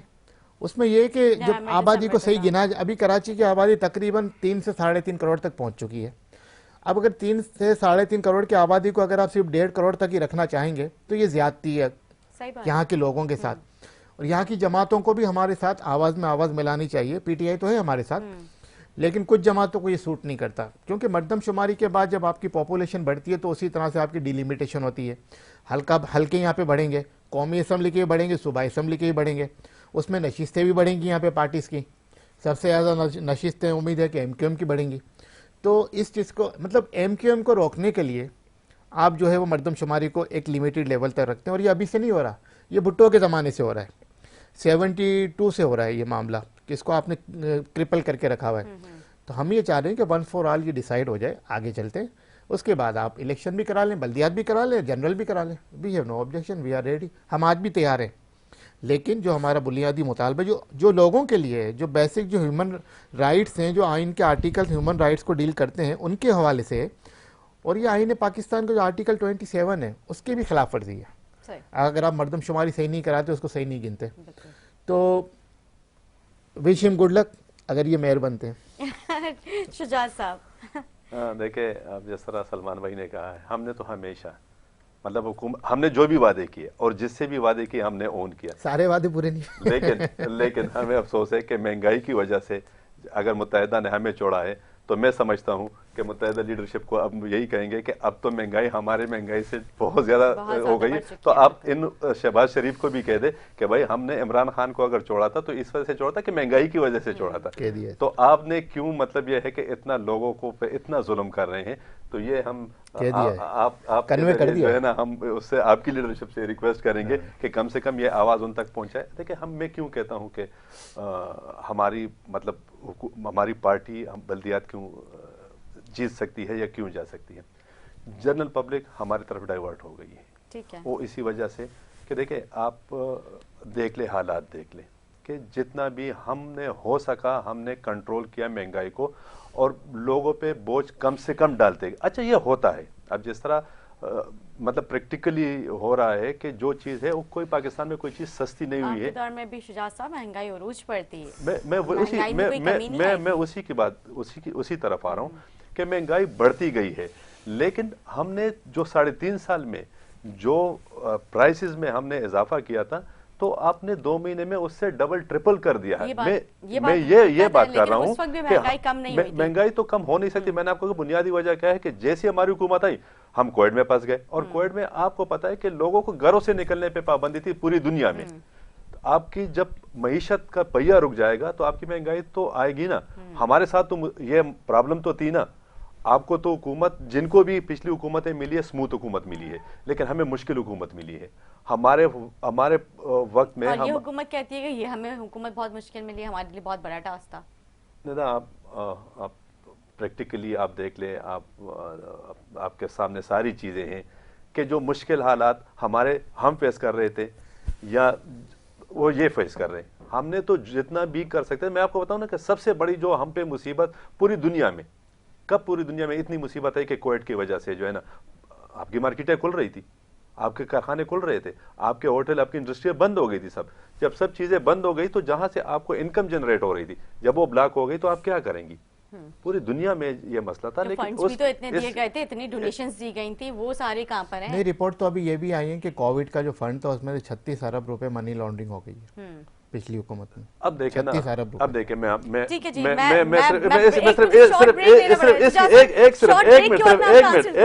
सिर्फ एक मिनट लूंगा।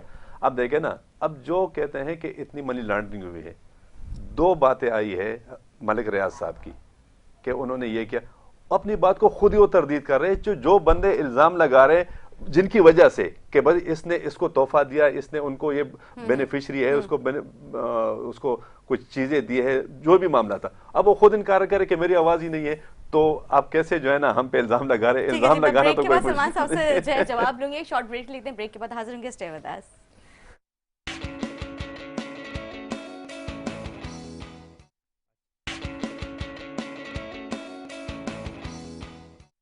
जी नाज़रीन, खुशामदीद। ब्रेक से पहले गुफ्तगू हुई थी मनी लॉन्ड्रिंग के हवाले से। तो शुजात साहब जो कहते हैं कि वो कुछ वॉइस नोट्स थे या जो बयान दिए गए थे वो उसकी तरदीद कर दी गई थी कि और इस तरह से कुछ है नहीं है मामला।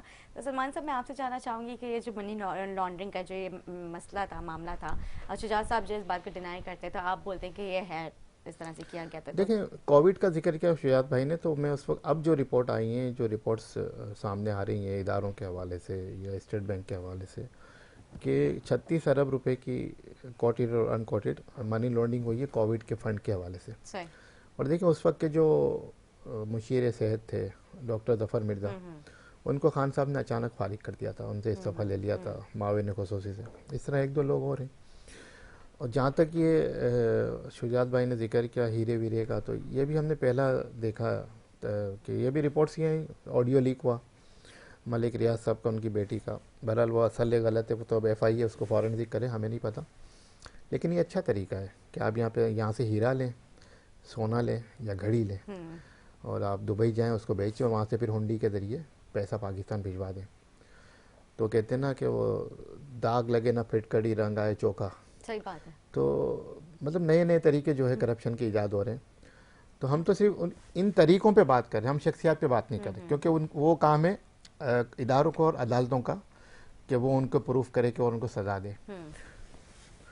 तो पाकिस्तान में ये सब होता रहा है, पिछली हुकूमत में ये सब होता रहा बिल्कुल है। ठीक है। फराग गोगी को भी पिछले दिनों काफ़ी वो भी मीडिया जो है उनके डिस्कशन में रही हैं, तो वो भी आजकल उनका भी किसी किस्म का कोई स्टेटमेंट नहीं आया, वो जो इतनी करप्शन और इससे रिलेटेड देखिए कहीं ना कहीं कोई ना कोई, देखें धुआं वहीं उठता है जहाँ कोई चिंगारी होती है, बातें वहीं निकलती हैं जहाँ कोई मामलात होते हैं। बुज़दार साहब को क्यों बिठा के रखा सबको पता है, हालांकि इस्टेब्लिशमेंट ने कई दफ़ा कहा कि आप इनको फारिग करें, खान साहब ने ज़िद की के। एक ये भी बहुत बड़ा फैक्टर है कि खान साहब को हुकूमत से जो है वो हाथ धोना पड़ा बुज़दार की ज़िद में। पंजाब एक बहुत बड़ा सूबा है, 11-12 करोड़ की आबादी, उसको रन करना इतना आसान नहीं था। और भी काबिल लोग थे पीटीआई में जो आप वहाँ पे एज एडमिनिस्ट्रेटर बिठा सकते थे, एज ए सीएम बिठा सकते थे, लेकिन कोई ना कोई तो बात थी जो खान साहब भी जहाँ पे मजबूर थे। तो बहरहाल जहाँ तक ये मोहतरमा का जिक्र है फराग गोगी साहिबा, तो कहीं ना हर हुकूमत के साथ कोई ना कोई ऐसा किरदार ज़रूर जुड़ा होता है जो ये मामला फ्रंट मैन या वुमेन के तौर पे करता है। अब चीज़ें पता नहीं इतनी सारी सामने आई हैं और वो दुबई भी चली गई, अब तक वापस नहीं आई। अब तो उनके शोहर के बयानात भी आना बंद हो गए कि जी हम अगले हफ्ते अगले महीने आ रहे हैं। तो मेरे ख्याल में अगर क्लीन हैंड हैं तो उन्हें आ जाना चाहिए, फेस करना चाहिए, इंक्वायरी का सामना करना चाहिए। और ख़बरें तो ये भी आई कि 78 अकाउंट्स भी निकले हैं किसी के नाम पे, उसकी भी इंक्वायरी चल रही है। बहरहाल ये तमाम चीज़ें जो वो हैं जो इन्वेस्टिगेशन का हिस्सा है, इंक्वायरी का हिस्सा है। जब वो सरफेस होंगी चीज़ें, अदालतों में जाएंगी तो फिर दूध का दूध पानी का पानी होगा। लेकिन हुकूमत में रहते हुए, हाकिम वक्त होते हुए और आपकी नाक के नीचे ये सब हो रहा हो तो फिर जिम्मेदारी आपके ऊपर होगी और आप लाइल्म भी नहीं हो सकते। और फिर जैसे मलिक रियाज का भी ऑडियो आया बहरिया टाउन पेशावर के हवाले से, और जी खान साहब ने कहा है कल हो जाएगा, एनओसी मिल जाएगा, तो डायरेक्ट खान साहब का नाम उसमें कोट किया गया। तो कोट भी कौन कर रहा है? फराग गोगी कर रही हैं। तो बस इन बातों पे अफसोस ही होता है। अब अल्लाह सबको नेक हिदायत दे और पाकिस्तान को नेक हुक्मरान नसीब करे जो वाकई में अवाम का सोचें। बिल्कुल ठीक। अब देखें बात यह है कि ये कहते हैं कि जितने मामला हो रहे थे फराग गोगी कर रही थी। अच्छा, कहने पे तो सब कहते हैं, किसी मैं नहीं कह रहा, नून लीग कह रही है। नहीं, मैं सबकी बात कर रहा हूँ, मैं आपकी बात नहीं कर रहा हूँ, मैं जनरल पब्लिक की जो इस तरह बयानियां दे रहे हैं। सब कहते हैं, हम कहते हैं कि एफआईए आपके अंडर में है, आईएसआई आपके अंडर में है, आईबी आपके अंडर में, इन्वेस्टिगेट करे, पकड़ ले अगर उसको किसने दिफा किया। अब कहने वाले सब कहते हैं कि उस तबादले कराती थी, इतने पैसे लेती थी। किससे पैसे लिए? कि एक बंदा सामने नाम आया है, किसी एक शख्स बता दे कि इस एसी का, इस डीसी का, इस ब्यूरोक्रेट का उसने तबादला करवाया, उसको यहाँ पोस्टिंग ट्रांसफर दी और उसके बदले में उसने पैसे लिए। इंक्वायरी चल रही है ना अभी, नाम तो किसी का नहीं है ना। जहां तक मलिक रियाज साहब की पेशावर की बात है, फोन पे कौन बात कर रही है, क्या बात हो रही है, जब इन्वेस्टिगेशन हो जाए, क्लियर हो जाए। अच्छा, जो बंदा के इल्जाम जो कहते हैं कि इसने तोहफा दिया, वो खुद कहते हैं कि मैंने नहीं दिया। अब अगर मुझे कोई घड़ी, मैं सलमान साहब कहते हैं कि घड़ी आपको जो है ना निदा ने दी, और निदा कहते हैं कि मैंने तो कुछ दिया नहीं है, तो सबूत कहां से आप पेश करेंगे? अब वो हीरे की अंगूठी हो चाहे घड़ी हो, जब उनके पास वो देने वाले खुद कहते हैं कि हमने ये बात ही नहीं की, हमने ये चीज ही नहीं दी, तो सबूत और इन्वेस्टिगेशन। लेकिन इसके बावजूद भी हम कहते हैं आप इन्वेस्टिगेशन करें, अगर उनके खिलाफ कोई भी एविडेंस आती है हम वो फेस करें, हम उसमें बिल्कुल उसको। तो फराग गोगी खुद भी तो यहाँ पर आए ना, वो तो खुद दुबई में बैठी भी, अगर वो इतनी क्लियर है तो वो पाकिस्तान आके सारी चीजों को फेस करें। कि वो दुबई भी छोड़ चुकी हैं। नहीं, देखें एक मामलात होते हैं, हर एक जितने भी आपके अगर कोई ब्यूरोक्रेट से या आपके कोई सियासतदान है बाहर मुल्कों में वो जाते हैं, ये नहीं है कि वो निजी दौरों पे जाते हैं, वो अपने प्रोग्रामों के लिए जाते हैं, वो फैमिली से मिलने के लिए जाते हैं। अगर कोई गया है महीने 2 महीने के लिए गया होगा, हम ये नहीं कहते कि दवाई लेने के लिए जो गया अभी तक वापस नहीं आया, हम इस तरह नहीं करेंगे। वो एक इलाज के लिए एक पर्ची पे एक दवाई के लिए गया, अभी तक वापस नहीं आया, उसके बारे में तो कोई नहीं कहता। लेकिन हम उसके बावजूद भी कहते हैं अगर किसी के खिलाफ कोई भी एविडेंस है, चाहे वो कोई भी हो, चाहे वो खान साहब का फ्रंटमैन हो, खान साहब का कोई मिनिस्टर हो या XYZ। देखिए ना, अब सलमान मुजैद बलोच और मेरी पार्टी अलग अलग है, हम अलग नजरियात के लोग हैं, लेकिन हमारी दोस्तियां, हमारी भाईबंदियां हैं, हमारा ताल्लुक है, ठीक है। इस ताल्लुक को तो हम खत्म नहीं कर सकते। सियासत एक अपनी जगह है, सियासत अपनी जगह पे, लेकिन अगर फराग गोगी खान साहब की मिसेस की अगर दोस्त थी या उसकी जानने वाले थी या उसके साथ अगर उसको कोई ताल्लुक था, तो इस हवाले से नहीं जाना चाहिए। अच्छा, साढ़े 3 साल किसी ने कुछ नहीं कहा। जब वो दुबई चली गई उसके बाद ये सारा शोशा जाने के जो बाद है तो ना, चीजें सामने आई ना। तो हम कहते हैं कि फ्रंट पे करें ना, अगर कोई काम है, कोई एलिगेशन है तो सामने बोले। अता ताड़ा नून लीग का बोल रहा है, अजमा बुखारी प्रेस कॉन्फ्रेंस कर रही है, पता नहीं क्या क्या ले, उन्होंने तो उस कंपनी का भी नाम दे दिया जिस कंपनी के जरिए हुंडी के जरिए पैसा भेजा। मैं तो किसी के बारे में नहीं कहता और कहना भी नहीं चाहिए, लेकिन उस्मा बुखारी यही तो थी ना जो पीपल उसके खिलाफ बोलती थी, पीपल पार्टी के खिलाफ भी बोलती है, मुस्लिम लीग नून के खिलाफ भी। जब अब देखें, मेरा एक स्टांस होना चाहिए, मेरा एक इखलाकी, मैं जिस पार्टी में हूं तो मुझे अगर वहां हुई तो मैं किसी भी पार्टी के, इवन अगर मैं पीपल पार्टी की मुत्तहिदा मुस्लिम लीग की बुराई कर रहा हूं, आज मुझे सारे बुरे लग रहे हैं, और कल मुझे अगर सीट की ऑफर करे, कल मुझे कोई ओहदे की ऑफर करे तो पीटीआई गलत हो जाती है और वो पार्टी सही हो जाती है। तो अगर वो मैं खुद एक पार्टी के साथ सिंसियर नहीं हूं, मैं खुद अपनी लीडर के साथ सिंसियर नहीं हूं, तो कल किसी और के साथ हो सकता हूं। तो उनका तो ये है कि मैं नाम नहीं लेना चाहता, लेकिन उनका ये है कि उनका तो कोई इस हवाले से कोई अगर ये बात करेंगे तो 100 इलेक्टेबल्स आपकी पार्टी में 2018 के इलेक्शन से पहले भेजे गए थे और खान साहब ने उनको कबूल किया और वो 100 के 100 एमएनए बने। सही बात है। तो ये तो पाकिस्तान का एक वतीरा रहा है, सिलसिला रहा है सियासत में। 100-150 ऐसे मुफाद परस्त लोग होते हैं जो हर हुकूमत, हर उस पार्टी के साथ होते हैं जिसने आइंदा इलेक्शन जितना होता है। तो मैं समझता हूं कि हर किसी का नज़रियात की बात है, आप नज़रियाती हैं तो उसी पार्टी से जुड़े रहें, चाहे उसका 1 वोट है, चाहे 1000 वोट है, चाहे लाखों वोट है। ये बात होता है। मैं मेरी भी पैदाइश कराची की है और लाजिम बात है, हमने भी मुत्तहिदा को उरूज में भी देखा है और उसके बाद जो मामलात हुए उसको भी देखा।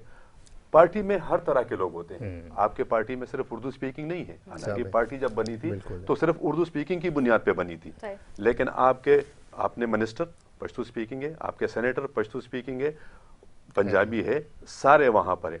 लेकिन नजरियात की मैं बात कर रहा हूं कि नजरियात आपके होने चाहिए, लेकिन जो ये बात कर रहे हैं, कल उन्होंने वही लीडरशिप के खिलाफ बात की जो आज उनको बहुत अच्छे लग रहे हैं। कल उन्हीं नवाज शरीफ और उसी बेनजीर को ये चोर कहते थे, आज उन्हीं के गुण गा रहे हैं। तो मैं कहता हूं कि अगर वो अपनी लीडरशिप के खिलाफ, तो वो किसी के खिलाफ भी बात कर सकते हैं, और किसी के पास अगर कोई एविडेंस है तो हम कहते हैं कि बिल्कुल फेस होना चाहिए, फेस करना चाहिए, और इसके लिए हम तैयार भी हैं। ठीक है जी।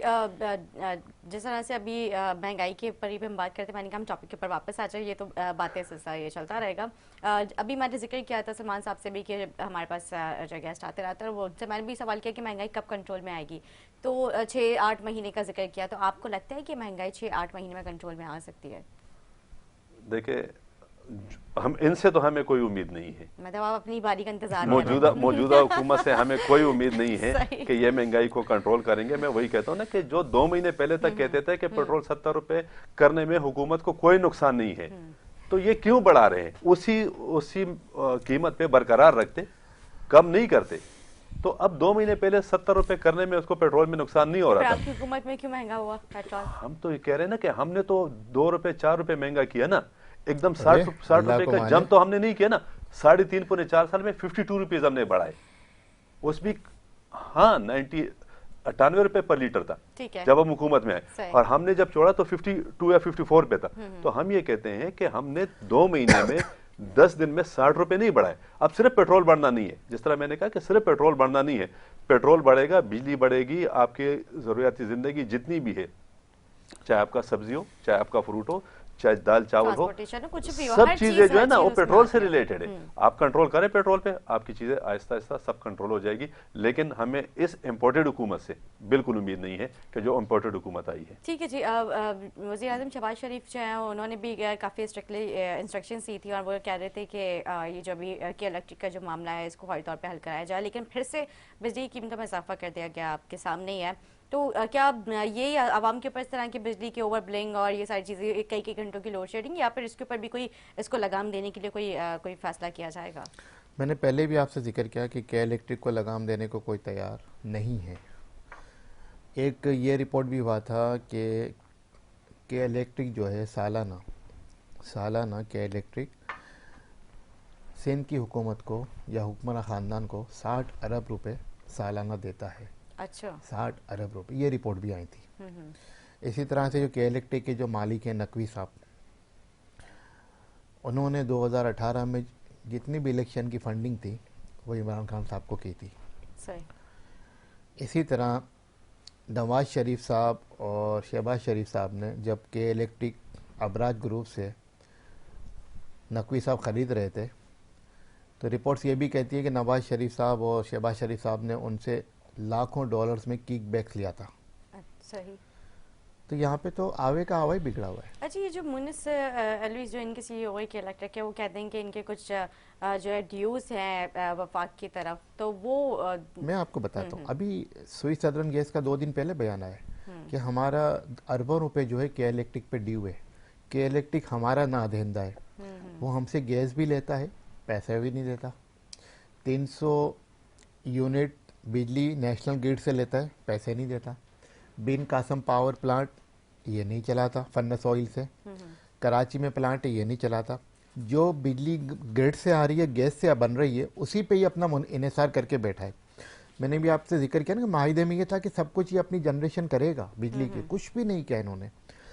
सिर्फ और सिर्फ करोड़ों अरबों रुपए ये कमा रहे हैं और कमा चुके हैं। और कराची में जो कराची की जो कच्ची आबादी हैं, जो अतराफ में जिनको हम सबब्स कहते हैं, वहाँ पे एक सिस्टम ही अलग चल रहा है। कुंडा सिस्टम को के इलेक्ट्रिक ने रेगुलराइज कर दिया है। अच्छा। वहाँ माफियाज को इन्होंने कंट्रोल दे दिया है।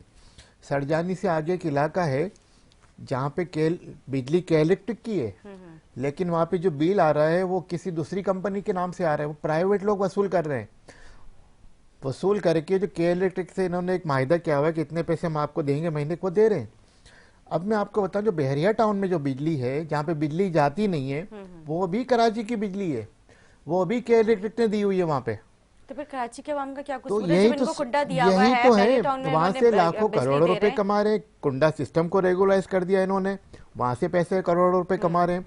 कराची में जो, अच्छा एक और बात है, एक इलाके में पीएमटी लगा हुआ है, अगर वहाँ पे 50 घर हैं, 20 घर अगर वहाँ पे कुंडे पे चल रहे हैं और 30 घर अगर बिल दे रहे हैं प्रॉपरली लीगली, तो वो जो कुंडे वालों का जो 20 घरों का बिल है वो भी उन 30 घरों पे डाला जा रहा है। हाँ। ये भी जुल्म हो रहा है कराची में। और अभी मैंने अभी जिक्र किया था ऐसे ब्रेक से पहले कि वो जिसका 50,0000 से जो तो है ज्यादा बिल आता है, तो वो 10,000 मोनस अलवी साहब के बाद पे तो कोई एतबार, मोनस अलवी साहब का तो ये टारगेट मिला हुआ है कि किस तरह से आपने हालांकि वो भी कराची के अलवी हैं, एक अलवी सदर पाकिस्तान है, एक अलवी मोनस अलवी है। सदर पाकिस्तान ने सारी समरी रोकी हुई है, हमारी नसरीन जलील बाजी की गवर्नर की समरी रोकी हुई है। जुल्म क्या हुआ है? यही न सदर पाकिस्तान जब माहिदा हो रहा था 2018 पीटीआई से, तो नसरीन आपा कहते उनकी जबान नहीं थकती थी। आज नसरीन आपा की वो समरी अप्रूव नहीं कर रहे। एक मोनस अलवी है यहाँ पे, वो जो है कराची वालों का सुनने को तैयार नहीं है। उन पे एफआईआर है, एफआईआर में उन्होंने हाई कोर्ट से जो है बेल बिफोर अरेस्ट कराई। उसके बाद क्या हुआ कुछ नहीं पता, कहाँ पे कंफर्मेशन हुई, उनके खिलाफ चालान जमा हुआ नहीं हुआ। मतलब पुलिस ने भी उनको फैसिलिटेट किया। मैंने कहा ना, जब हुक्मरान खानदान से इनका 60 अरब रुपए लेगा, जो रिपोर्ट्स बताती हैं कोटेड और अनकोटेड, तो फिर वो क्या करेगा? इस तरह से एक हमारी जमात इस्लामी है, वो निकलती है हर 6 महीने में के इलेक्ट्रिक क्लब धरना देती है, कुछ ना कुछ अपने परसेंटेज बढ़ा लेती है, फिर खामोश होकर बैठ जाती है। तो हर कोई जो है ना वो अपने हिस्से की बोटी ले रहा है। सलमान साहब चलें, वो कोशिश तो करती हैं कि थोड़ा बहुत हो सकता है कि वो कोशिश आवाम के लिए नहीं है ना निदा, मैं कहना क्या चाह रहा हूँ, ये आवाम के लिए कोशिश नहीं है, अपने बेनिफिट्स को बढ़ाने के लिए कोशिश है। सही। अपने परसेंटेज को, ठीक माने कि अगर मुझे लाख रुपया मिल रहा है तो भाई मुझे अब 1.5 लाख चाहिए, नहीं दोगे तो मैं धरना दूंगा। ये मामला जब अंदर की बातें आपको क्या बताएं हम।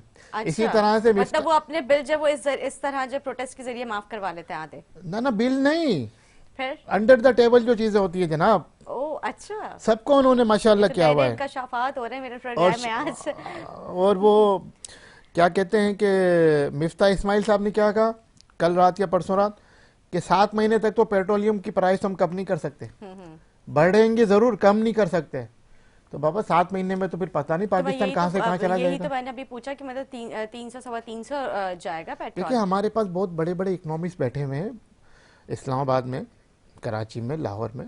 उनमें से आप लीजिए, एक मिनिस्टर पे आप तकिया ना कीजिए, एक एडवाइजरी कमेटी बना दीजिए, इतने बड़े बड़े इकोनॉमिस्ट हैं, वो आपको बताएंगे। आप शौकत तरीन पे क्यों तकिया करते हैं? शौकत तरीन का क्या है? शौकत तरीन का सिल्क बैंक था, आपको याद है, वो डिफॉल्ट कर गया था। आज भी स्टेट बैंक की लायबिलिटी उनके ऊपर है, वो अपनी लायबिलिटी को सीधा कराने के लिए आए थे, अब भी वो इसी कोशिश में, लेकिन सीधी नहीं हुई। तो सबके अपने पर्सनल गेन है। और जब शौकत तरीन की मैं प्रेस कॉन्फ्रेंस सुनता था, वो तो बड़ा धड़ल्ले से कहते थे, जी हमें तो बढ़ाना पड़ेगा, आवाम को बर्दाश्त करना पड़ेगा, वरना IMF हमें लोन नहीं देगा, हम डिफॉल्ट कर जाएंगे। तो पिछली हुकूमत में यह भी तो हुआ ना, महंगाई उरूज पे चली गई, कर्जे आपने सबसे ज़्यादा ले लिए, फिर आप कहते हैं भी पूरी दुनिया में पेट्रोलियम प्राइसेस बढ़ रही है, हमें ही बढ़ानी पड़ रही है। तो लेवीज जो आपने जो पेट्रोलियम लेवी लगाई उसको तो ख़त्म कर दें, उसको तो कम कर दें, कुछ ना कुछ रिलीफ हो जाए। इस हुकूमत ने आके 60 रुपये बढ़ा तो दिए, लेकिन वो पीछे का तसलसल है ना, अभी और बढ़ेगा। लेकिन सफ़र कौन कर रहा है? आम आदमी कर रहा है। सलमान साहब, अगर इसी तरह की सूरत हाल रही तो एमकेएम जो उनका क्या मौक़िफ़ होगा, कहाँ स्टैंड लेगी फिर अगर इसी तरह की सिचुएशन रही? मतलब अगर 300 सवा 300 पेट्रोल चला जाता है तो एमकेएम आगे जाके के आने वाले हालात में क्या मतलब हुकूमत के खिलाफ स्टैंड ले सकती है? मैं भी छोटी सी मिसाल दूं आपको कि अभी ये जो इन्होंने बजट से पहले जो काबीना का इजलास हुआ उसमें इन्होंने 15% तनख्वाहें बढ़ा दी। समरी जो मूव हुई थी वो 10% की हुई थी। उसमें 3 लोगों ने डिसेंट वोट दिया मुखालफत में, उसमें हमारे एमकेएम के फैसल सब्जवारी भी शामिल हैं कि जी आप इसको 10% ही बढ़ाएं, 15% ना बढ़ाएं। लेकिन उन्होंने अपना फ़ायदा देखते हुए नॉन लीग ने बढ़ा दी। तो अगर इस तरह से पर्सनल गेन को देखते हुए सिर्फ पंजाब को फोकस करते हुए, मैं तो ये भी कह रहा हूँ कि भाई शहबाज शरीफ साहब जब से वज़ीर आज़म बने, कराची 1 या 2 दफ़ा है लेकिन किसी प्रोजेक्ट का अनाउंस नहीं किया। हर हफ्ते लाहौर जाते हैं। अभी इन्होंने मेरे ख्याल से वो जो K4 मनसूबा उसके लिए उन्होंने कुछ 20 वो तो बजट में रखना है ना, वो तो रखना है। लेकिन देखिए निदा उसमें रखा जाता है, रिलीज नहीं होता। रखना अलग होता है, सिर्फ रखा गया है और रिलीज नहीं होता। जब रिलीज हो तो काम हो ना, रिलीज नहीं होगा तो काम कैसे होगा? हाँ, K4 पे असद उमर साहब ने बड़ा अच्छा एक्टिवली काम किया और उसको आगे बढ़ाने की पूरी कोशिश की, और उस पर मतलब FDO जो फौजी वर्क फाउंडेशन उसको ठेका भी दे दिया गया। तो वो ज़रूरत है, करने वाले काम है। लेकिन मैं जो कह रहा हूँ कि शहबाज शरीफ साहब ने लाहौर को फोकस किया हुआ है। हर सैटरडे संडे लाहौर जाते हैं, किसी ना किसी हॉस्पिटल का प्रोजेक्ट का इफ्तिताह करते हैं, अरबों रुपये के ऐलानात करते हैं। लाइक इमरान खान साहब भी हर सैटरडे संडे लाहौर जाते, बुजदार से मिलते, काबीना से मिलते, वापस इस्लामाबाद चले जाते। चंद घंटों के लिए आए, चंद दिनों में कराची आते, चंद घंटे रहते और चले जाते। कराची माशी इंजन है, कराची हमारा रेवेन्यू इंजन है। कराची चलता है तो मुल्क चलता है। कराची को आप माशी तौर पे अगर कमज़ोर करने की कोशिश करेंगे, यहाँ पे अगर आप फैसिलिटी नहीं देंगे यहाँ के इंडस्ट्रियलिस्ट को, यहाँ के कारोबारी हजरात को, यहाँ लोगों को बिजली नहीं देंगे कारखाने चलाने के लिए, या लोगों को गैस नहीं देंगे चलाने के लिए, या लोगों को सहूलियात नहीं मिलेंगी, तो फिर मईशत तो बैठेगी आपकी। मिफ्ता इस्माइल खुद कराची के हैं ना, उनकी अपनी इंडस्ट्री लगी हुई है कोरंगी में। तो उनको तो चाहिए कि जो माशी हब है उसके लिए तो इकदाम करें। अब देखें, बात वही है, ना उमरा पे टैक्स लगा, ना इलियट क्लास पे टैक्स लगा। मैं आपकी बात टॉप कर रही हूँ। अब कोरंगी का हाल देखें, कोरंगी का हाल क्या है? वहाँ पे टूटी फूटी सड़कें हैं, मतलब इतना बुरा हाल हुआ है, पानी पीने का नहीं है वहाँ पे। किस तरह से आवाम कोरंगी? अब देखिए, कराची में बहुत सी सड़कें ऐसी मिल जाएंगी आपको जो बेहाल है। लाइक हमारे जहांगीर रोड है, आप देख लें 3 हट्टी से जाता है, मीडिया बहुत दिखाता है इसको। अभी पिछले दिनों मुझे इत्तेफाक हुआ जाने का मनोड़ा, मेरा हल्का भी रहा है, मैं मज़ार भी गया था अपनी फैमिली के साथ। मारीपुर से सड़क बनाई गई है मनोड़ा तक, टिल एंड तक, 6.5 अरब 6.5 अरब सिर्फ सड़क पे लगा दी। और किसने बनाई? हुकूमत सिंध ने। सही। क्यों बनाई? इसलिए बनाई कि वहाँ पे VIPs जाते हैं हॉक्स बे तफरी के लिए, वहाँ पे ब्यूरोक्रेट जाते हैं तफरी के लिए, वहाँ पे वज़रा के ख़ानदान जाते हैं तफरी के लिए। आम आदमी तो बेचारा जाता ही जाता है, लेकिन उनके लिए आपने फॉरेनर्स के लिए बना दी कि जी ये बहुत अच्छा हो गया। तो यही 6.5 अरब आप अगर किसी अवामी मनसूबे में लगा देते, पानी के मनसूबे में लगा देते, बिजली का कोई मनसूबा लगा दे कराची के लिए। आज तक पीपल्स पार्टी ने भी कहा, PTI ने भी कहा कि हम डिसैलिनेशन प्लांट लगाएंगे। बेनज़ीर का ख्वाब था, 88 से हम सुनते आ रहे हैं। किसी हुकूमत ने आज तक डिसैलिनेशन का प्लांट नहीं लगाया। DHA ने अपना पावर हाउस बना लिया, 8 मेगावाट बिजली, 80 या 8 मेगावाट बिजली वहाँ से वो प्रोड्यूस करता है और DHA को देता है। जब वो बना सकते हैं समंदर को इस्तेमाल करके, तो हुकूमत सिंध क्यों नहीं बना सकती? सही बात है। तो ये तमाम चीज़ें जो करने वाली हैं, अल्लाह करे हम तो कहते हैं कि यहाँ पे ऐसी मर्दमशुमारी हो जाए, सही मानों में यहाँ के लोगों को गिन लिया जाए, तो आने वाले वक्त में हो सकता है MQM को हुकूमत मिल जाए, वज़ीर आला MQM का आ जाए, तो फिर इंशाअल्लाह ताला भरपूर काम भी होगा और शहर की तरक्की भी हो, सही मानों में पैसा लगेगा। हाँ, कराची में पैसा लगा सही मानों में मुशर्रफ के दौर में, क्रेडिट गोज टू मुशर्रफ। चले 50% करप्शन की नजर हुआ, 50% तो लगा, हमें नजर भी आया। तो भाई जो कराची का हक है वो तो दे दो। कराची का हक कोई देने को तैयार ही नहीं है निदा, यही हमारी लड़ाई है। सही बात है, बिल्कुल ठीक कह रहे हैं सलमान साहब। आखिर में क्या मैसेज देना चाहेंगे हमारे नाज़रीन को? नाज़रीन को यही मैसेज है कि सोशल मीडिया का इस्तेमाल ज़रूर करें, लेकिन उसका सोशल मीडिया का इस्तेमाल करते हुए अफवाहों पे कान ना धरें, बिला वजह की पोस्टों को, किसी की वीडियोस को शेयर ना करें और लोगों को मरने से बचाएं। ये जो सोशल मीडिया है अब कातिल बन चुका है। आमिर लियाकत मरहूम की मिसाल हमारे सामने है। इस तरह पता नहीं कितने मामलात हैं। तो मेरी गुजारिश है आपसे कि अल्लाह पाक के सामने इस्तग़फ़ार कीजिए, नमाज़ पढ़िए और दुआ कीजिए कि अल्लाह पाक हम सबको राह रास्त पर लाए, नेक हिदायत अता करे आमीन, और आमीन। इस लानत से, सोशल मीडिया की इस लानत से अल्लाह पाक हमें निजात अता फरमाए। ठीक है जी, बहुत शुक्रिया सलमान साहब। आप क्या कहना मैं तो आज सलमान मैंने बड़े बड़े इंकशाफात किए। हाँ। मोनिस इलाही को आरिफ अलवी से मिलवा दिया। अब पता मोनिस अलवी को मोनिस अलवी को हाँ जी। मोनिस अलवी को आरिफ अलवी से मिलवा दिया। और आपको बियर ताज की बनने वाली है। नसरीन बाजी की समरी को रुकवा दिया। हालांकि ऐसी कोई बात नहीं है, प्रोसीजर होता है। हाँ जी। जब आगे समरी जाती है वो सदर के पास वज़ीर आज़म के एडवाइस पे, तो उसको या अप्रूव करेगा या ऑब्जेक्शन करेगा तो वापस करेगा, लेकिन ऐसी कोई बात नहीं है। वापस भी नहीं की ना, ऐसी कोई बात नहीं है। वो जो प्रोसीजर है उसके मुताबिक होगा। और जहाँ तक ये मामलात है सोशल मीडिया की, देखें ना, अगर हम खुद सही हो, हमें किसी और को सही कहने की ज़रूरत नहीं होगी। तो यही है कि हम खुद अपने ऊपर सवाल करें, अपने से सवाल करें कि हमें क्या करना चाहिए। हम अगर अच्छे होंगे तो कितनों के लिए अच्छे हो सकते हैं, और अगर हम खुद अच्छे होंगे तो दूसरों से भी हम अच्छे की एक्सपेक्ट कर सकते हैं। बिल्कुल तो ठीक है। यकीनन इसमें है, सबको अफसोस है आमिर लियाकत हुसैन साहब का, क्योंकि हमारी तो पार्टी के MNA थे और हमें दुख है। अल्लाह उसको मग़फ़िरत नसीब करे।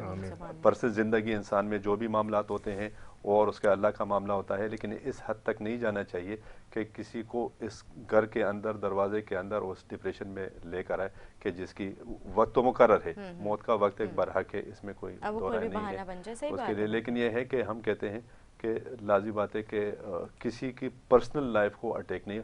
अगर किसी को तनकीद करना हो, अब मैं तनकीद कर सकता हूँ किसी भी, मतलब शहबाज शरीफ की ज़ात से मुझे कोई नहीं है, लेकिन उसकी पॉलिसियों से मुझे इख्तिलाफ हो सकता है और आवाम के लिए हो सकता है कि हम कहते हैं पर्सनल कुछ भी नहीं है। अगर नवाज शरीफ, शहबाज शरीफ इस आवाम के लिए अच्छा करेंगे तो उस आवाम में मैं भी शामिल हूँ। इमरान खान सबके लिए सही कर रहे हैं तो उसमें ये लोग भी शामिल है, सब शामिल है उसमें। तो हमारा यही कहना है कि अल्लाह हमसे वो काम ले जो पाकिस्तान की बेहतरी के लिए हो और हम पे अच्छे हुक्मरान मुसल्लत करें। आमीन, आमीन। और ऐसे इम्पोर्टेड हुकूमत से हमारी जान छोड़ा दे। और ठीक है हदीस जी, शरीफ भी है कि बहुत किसी पे बहतान ना लगाओ, किसी पे तोहमत ना लगाओ, और मरने के बाद हदीस शरीफ भी है कि उस शख्स की अच्छाइयाँ बयान करो, बुराइयाँ मत करो। बिल्कुल, बहुत शुक्रिया आप लोगों का। आप लोगों ने अपना कीमती वक्त दिया। उम्मीद करती हूँ नाज़रीन का हमारा प्रोग्राम अच्छा लगा। इसी के साथ अपनी मेज़बान अदा से खुद इजाज़त। मुझे, मेरे मेहमानों को, मेरी पूरी टीम को अपने दुआ में याद रखें। अल्लाह हाफ़िज़।